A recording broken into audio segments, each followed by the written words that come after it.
तर आता आपण डिस्कस करायलो इन्फेक्टिव्ह डिसीज संदर्भात आणि पहिला जो इन्फेक्टिव्ह डिसीज आपण लर्न केला होता तर तो कोणता होता? ट्युबरक्युलोसिस. बरोबर. आता आपण सेकंड डिसीज कडे येऊ. आता सेकंड डिसीज जो आहे आपल्याकडे तो आहे हेपेटिटिस, ज्याला अनादर नेम काय आहे? जॉन्डिस, ज्याला मराठीमध्ये आपण कावीळ म्हणतो. आता जो पॅथोजन हेपेटिटिस साठी रिस्पॉन्सिबल आहे कावीळ रोगासाठी तर तो आहे हेपेटिटिस व्हायरस ए, हेपेटिटिस बी, हेपेटिटिस सी, हेपेटिटिस डी आणि हेपेटिटिस ई. अशी एकूण किती प्रकारचे व्हायरस आहेत? 5 प्रकारचे व्हायरस आहेत आणि या 5 पैकी कोणत्या व्हायरसचं इन्फेक्शन आपल्याला झालेलं आहे त्यावर डिपेंड आहे की आपल्याला कोणत्या प्रकारचं जॉन्डिस किंवा हेपेटिटिस हा आजार झालेला आहे. आता मोड ऑफ इन्फेक्शन म्हणजे हा आजार आपल्याला होतो कसा? तर कंटेमिनेटेड वॉटर म्हणजे दूषित पाणी जे आहे तर हे जर पिण्यात आलं तर निश्चितच हा आजार होऊ शकतो आपल्याला. शेअरिंग ऑफ निडल्स, आणि आजकाल तर होत नाही पण अगोदर जर पाहिलं आपण तर जे इंजेक्शन्स असतात सिरिंज है ना, तर त्यांना टोकाला पाहिलं तर सुई असते, त्या सुयांची शेअरिंग जर होत असेल तर अशा वेळेस सुद्धा हा आजार एकामुळे दुसऱ्याला होऊ शकतो. ब्लड ट्रान्सफ्युजन, आणि तुम्हाला माहिती की बऱ्याच केसेस मध्ये काय करावं लागतं, पेशंट मध्ये एखाद्या वेळेस अपघात झाला किंवा काही इंजुरीज झाली सडन, तर अशा वेळेस काही पेशंटला ब्लड द्यावं लागतं पहा, हे की नाही. आपण म्हणतो रक्तदान हे सर्वश्रेष्ठ दान. मागच्या वर्षी आपल्या शाळेमध्ये आपण ब्लड जे डोनेशन आहे तो कॅम्प घेतला होता. मग हे रक्त केव्हा कामी येतं? जेव्हा एखाद्या पेशंटला फार इमर्जन्सी असेल तर ब्लड बँक अशा वेळेस जे आहे ते हॉस्पिटलला ब्लड प्रोव्हाइड करत असतात. तर आता हे जे ब्लड ट्रान्सफ्युजन होणार आहे म्हणजे रक्त घेणे आणि रक्त देणे, तर या प्रोसेस मध्ये सुद्धा फार काळजी घ्यावी लागते. यामध्ये जर चुकून एखाद्या पेशंटची निडल दुसऱ्याला वापरण्यात आली किंवा तसं तर प्रिकॉशन घेतात, पण अशा वेळेस ब्लड ट्रान्सफ्युजन दरम्यान सुद्धा चान्सेस असतात की हेपेटिटिस हा रोग होण्याचा. लक्षण जर पाहिले आपण तर पहिले लक्षण आहे एनोरेक्सिया, जे की आपण लर्न केलेलं आहे. एनोरेक्सिया काय आहे? यामध्ये वजन कमी होणे, भूक मंदावणे असेल. त्यानंतर येलो युरिन जी आहे ती येलो रंगाची होणे. त्यानंतर जनरल वीकनेस. ओके. तर जसं की कमकुवतपणा येणे किंवा कमजोरी येणे म्हणतो आपण, एक वीकनेस म्हणजे कमकुवतपणा येणे की बॉडी पहिल्यासारखी आपली स्ट्रॉंगली कार्य करत नाही, रोगप्रतिकार शक्ती कमी होणे. नॉझिया म्हणजे थोड्या प्रमाणात मळमळ होणे, हे सुद्धा त्याचं एक लक्षण आहे. ओमिटिंग, उलटी होणे असेल. ग्रे स्टूल, आणि स्टूल जे आहे अर्थातच आफ्टर डायजेशन, तुम्हाला माहित आहे की डायजेशनची प्रोसेस स्मॉल इंटेस्टाईन मध्ये होते आणि अनडायजेस्टेड पार्ट म्हणजे न पचलेला भाग हा कुठे येतो?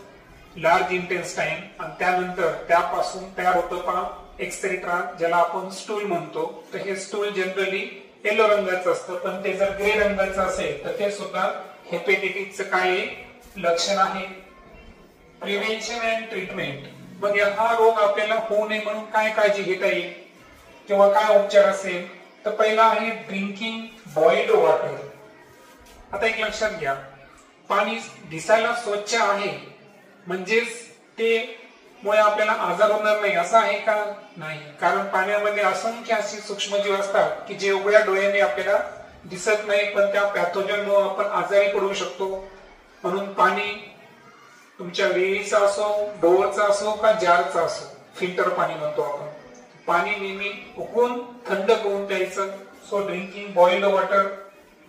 प्रॉपर क्लिनिंग ऑफ हँड्स, आणि आपल्या शाळेमध्ये हँड वॉश स्टेशन आहे. दरवेळेस आपण तुम्हाला काय करतो की जेवणाच्या अगोदर जे आहे तर तुम्हाला बऱ्याच वेळेस डेमो पण दिले आपण की प्रॉपर हँड वॉश कसे करायचे.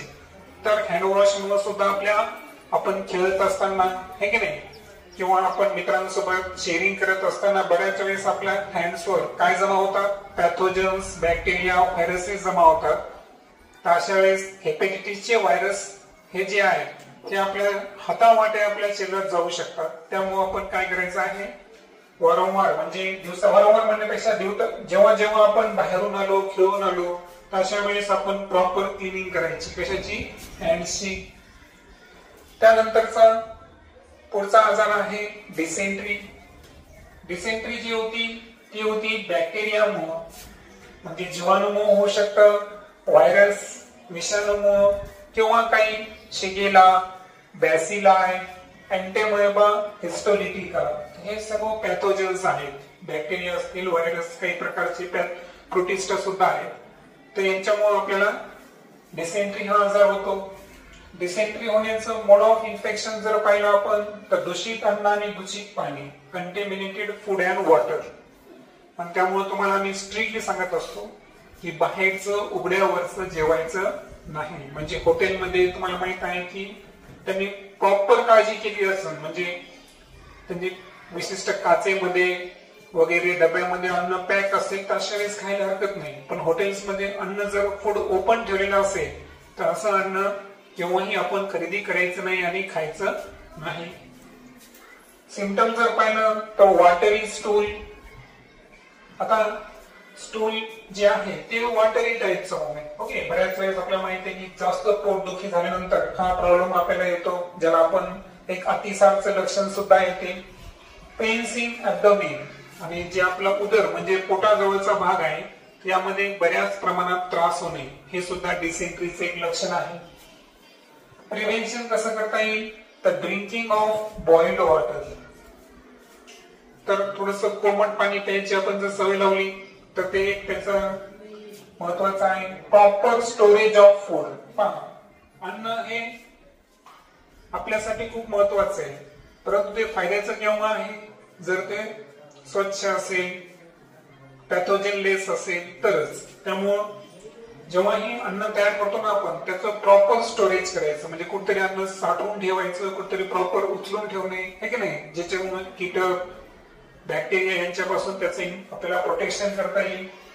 आणि ORS कन्झम्पशन हे फार महत्वाचं आहे की बऱ्याच वेळेस आपल्या डिसेंट्री झाली ना तर खूप विकनेस येते, बॉडी आपली डिहायड्रेट होते, बॉडीमध्ये वॉटरचं, सॉल्टचं, शुगरचं काय होतं प्रमाण कमी होतं. पण हे ना बऱ्याच वेळेस आपण बघतो की काही पेशंटला चलता सुद्धा येत नाही, मग इतकी बॉडी डिहायड्रेट होत असेल. डिहायड्रेट म्हणजे काय?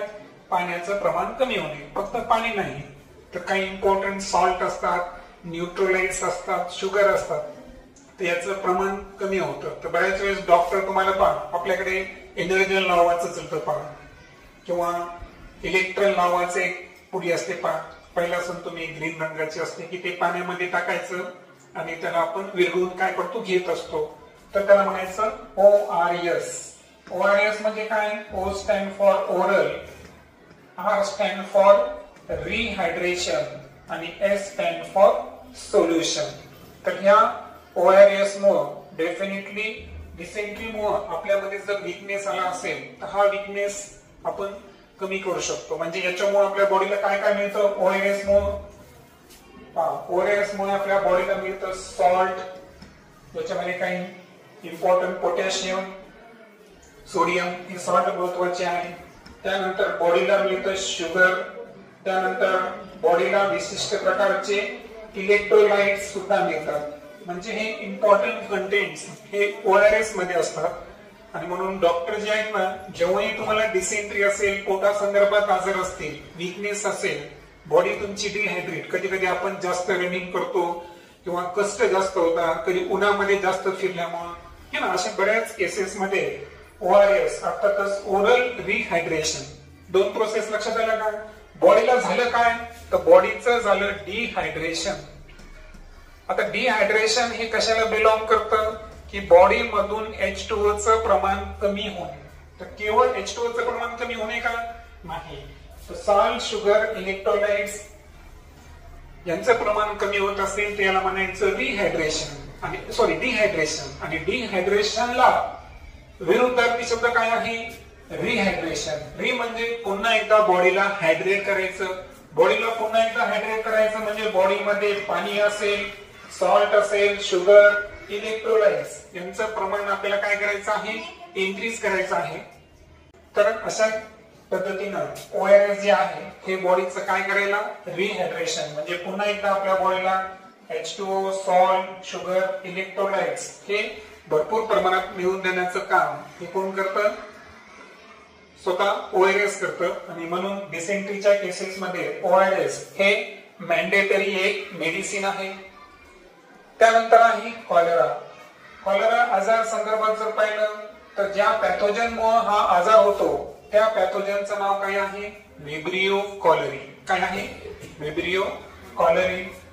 मोड ऑफ इन्फेक्शन जर पाहिलं तर ते आहे कंटेमिनेटेड वॉटर. तर आपण पाहिलं पहा जे इन्फेक्टिव्ह डिसीज आहे यांचा प्रसार जास्त करून कशा थ्रू व्हायला, दूषित अन्न आणि पाण्यामार्फत. लक्षणं जर पाहिली कॉलराची, ओमिटिंग असेल, सेवर डायरिया, ओके, बऱ्याच वेळेस अतिसार होणे, क्रॅम्प्स इन लेग्स आणि पायामध्ये चमक वगैरे वारंवार निघणे. तर अशी काही लक्षणं कॉलराची आहेत. प्रिव्हेन्शन अँड ट्रीटमेंट जर पाहिलं तर अवॉइडिंग ओपन प्लेस फूड म्हणजे जे उघड्यावर विक्री होते ज्या अन्नाची, किंवा आपण एखाद्या वेळेस अन्न जर असं बराच काळ ओपन ठेवलं असेल तर हे आपण खायचं नाही. ड्रिंकिंग बॉइल्ड वॉटर, कोमट पाणी जे आहे ते प्यायचं. त्यानंतर आहे व्हॅक्सिनेशन. कॉलराच्या अगेन्स्ट आपल्याकडे बऱ्याच प्रकारच्या लसी आहेत की यामध्ये एक लस आहे OCV, ओरल कॉलरा व्हॅक्सिनेशन. म्हणजे ही एक लस आहे. अशा बऱ्याच लसी आहेत की ते व्हॅक्सिनेशन जर केलं तर कॉलरा आजार आपल्याला होत नाही. ओके. आणि फायनली पाहू आपण टायफॉइड. ओके. आता टायफॉइड हा जो आजार आहे तर सॅलेमोनेला टायफी या पॅथोजन मुळे होणारा हा आजार आहे. मोड ऑफ इन्फेक्शन तेच आहे, कॉन्टॅमिनेटेड फूड अँड वॉटर, कारण हा सुद्धा इन्फेक्टिजियस डिसीज आहे. लक्षणं जर पाहिली तर एनरेक्सिया असेल, वजन घटणे, हेडेक असेल, ओके, डोकेदुखी, रॅश ऑन ॲब्डोमेन म्हणजे पोटाकडचा जो भाग आहे त्यामध्ये काय होणे, रॅशेस म्हणजे चट्टेदार होणे, डिसेंट्री असेल जे आपण लर्न केलं. आणि यामध्ये ताप पण भरपूर येतं. कितीपर्यंत ताप आहे, 104 फॅरेनहाइट, नॉट डिग्री सेल्सिअस. शरीराचं सामान्य तापमान आपण 37° मध्ये सांगतो. तर याचा अर्थ 37 पासून आपलं 104 इतकं तापमान वाढतं का, 100ला तर वॉटरच बॉईल होतं. त्यामुळे लक्षात ठेवायचं ही मेजरमेंटची दुसरी पद्धत आहे. कोणती, फॅरेनहाइट, जे आपण पुढे लर्न करणार आहोत. तर फॅरेनहाइट 104 इतकं तापमान बॉडीचं, इतका ताप येणे हे सुद्धा टायफॉइडचं एक लक्षण आहे. प्रिव्हेन्शन जर पाहिलं आपण तर ड्रिंकिंग क्लीन वॉटर, स्वच्छ आणि कोमट पाणी प्यायचं. व्हॅक्सिनेशन, यामध्ये एक व्हॅक्सिन आहे पालस, जी सहज मी फॉर एक्झाम्पल बऱ्याच लसी आहेत त्यामध्ये TCV म्हणजे टायफॉइड कॉन्जुगेट व्हॅक्सिन ही एक लस आहे की जी या रोगासंदर्भात आपल्याला हा रोग आजारच होऊ नये म्हणून याचं आपण लसीकरण व्हॅक्सिनेशन करू शकतो. आणि सर्वात महत्वाचं प्रॉपर डिस्पोजल ऑफ सीवेज म्हणजे जे काही आपल्याकडे सांडपाणी असेल, कचरा असेल तर त्याची योग्य विल्हेवाट हे सुद्धा आपल्या आजाराच्या दृष्टीने खूप महत्वाचं आहे. आपण जर सीवेज सांडपाण्याची योग्य विल्हेवाट लावत नाही, सातत्यानं आपण सांडपाण्याच्या संपर्कात आहे तर त्यामध्ये सॅलेमोनेला टायफीची ग्रोथ होते आणि आपल्याला टायफॉइड आजार होण्याचे चान्सेस जास्त असतात. अशा पद्धतीचे हे सर्व इन्फेक्टिजियस डिसीज आपण लर्न केले.